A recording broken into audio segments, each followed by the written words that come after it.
এই পৃথিবীতে direct indirect কোরআনের বিরুদ্ধে যারা আছে আপনি দেখবেন ওই মানুষগুলো যার সন্তান এ দেশে নেই। ক্ষমতার দোহাই দিয়ে হোক, প্রভাব প্রতিপত্তির দোহাই দিয়ে হোক, আইনের বলে হোক, কোরআনের বিরুদ্ধে যারাই অবস্থান নেবে আপনি পেছনে হাত দিয়ে খোঁজ খবর নিয়ে জানবেন, দেখবেন ওর জন্মে ঠিক নেই, সে যেই হোক। কোরআনে কারিমের আয়াত আমাকে বারবার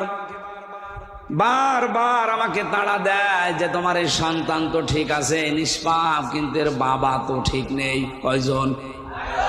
4 বাবার সন্তান কি হয়? জারজ। বলেন না কেন? আমার সন্তান জারজ হয়ে বড় হবে, ও বড় হওয়ার পরে কোরআনের বিরুদ্ধে অবস্থান নেবে, আর আমি মা হয়ে ওই বয়সে বসে বসে দেখবো না। ওই বয়স চাওয়ার আগে ওরে আমি দুনিয়া থেকে বিদায় করে দেই। এই জন্যে কোরআনে কারিমের এই আদেশ আমার সামনে, এ কারণে টুকরা টুকরা করেছি 12টা।